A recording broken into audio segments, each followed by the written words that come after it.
Joe Lum. And Joe, you grew up in part of your way in Dallas? Yes, partly in Dallas and down Houston way, down here in Texas. Actually, I was born in a place called Lansing, Michigan, and moved down to Houston when we were 2 years old. So you've been in Texas for a while. A little bit. When did you finally figure out it was important to get to Austin? Since the 70s, we've been coming to Austin on the weekends.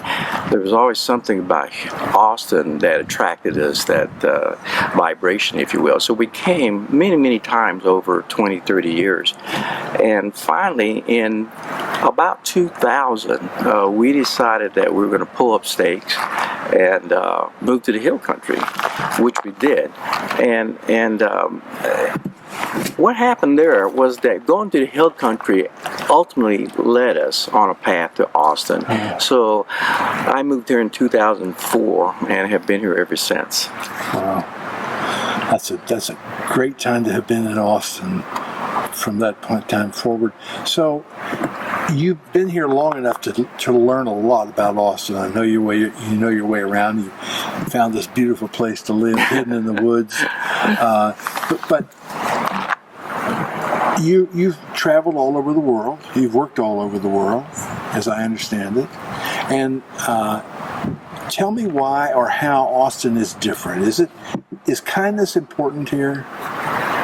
Oh, I think kindness is the driver, if you will. I worked in corporate, Chuck, and in corporate, as you know, it's got to be all about the bottom line. So I think I came to that point in life in my early 50s where I realized that, there's something more to life that's speaking to me.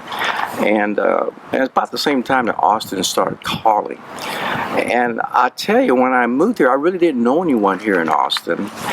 But I did meet this couple. Their name were Bill and Nancy Worth. And they were the ministers down at Unity Austin at the time. Mm-hmm. And I met them and I started going to classes down there. And they just treated me so nice. There was just this kindness about them and this connection that I felt so much in my own heart. And that really was kind of my foundation here in Austin. And from that, I just met so many other people of like minds, same philosophy, that are heart-centered. That's the big thing for me in Austin, is meeting folks that are really heart-centered. They come from that heart space. Yeah. And it seems to me to be easier to do that in Austin than almost any place else. Have you observed that? Well, that's been my experience. That's been my experience for sure. And, as I go around and I get to know people and I speak to people, one of the things that really kind of comes up is that there is, and you and I have spoken about this, there is this vibration. There is something about folks here that are beating at a higher vibration, if you will, that has a sense of a higher consciousness. And we've just had that privilege here in Austin, meeting so many people like that, like meeting you and Karen, for example. It's just a big, big blessing for us, and meeting folks that are involved in INACS and the Austin Consciousness community. It's just been really, really big. It makes me feel really anchored, and I feel real centered about that, particularly on a spiritual basis. Yeah. So when you think back about your experience here in Austin, is there something that stands in your mind, out in your mind, as a truly conscious, kind experience that came to you totally out of the blue? I've thought about that question, Chuck, and I have to tell you, I don't know that I could put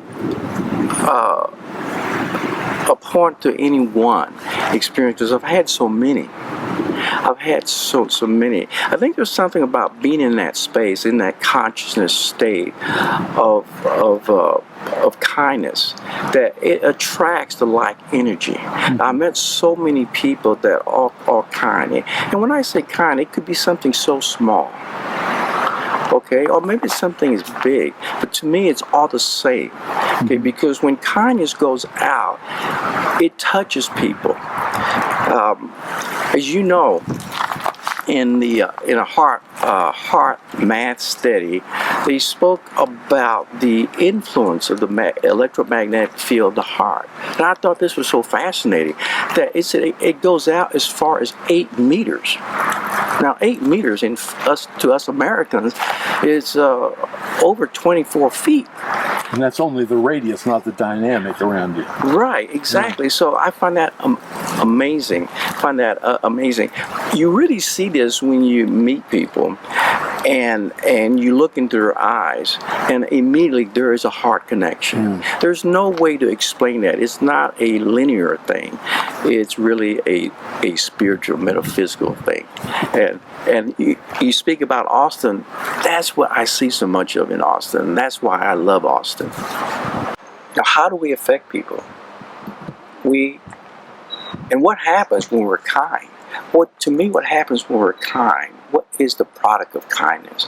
That product is inspiration. And inspiration changes the world. We see that. We've experienced that.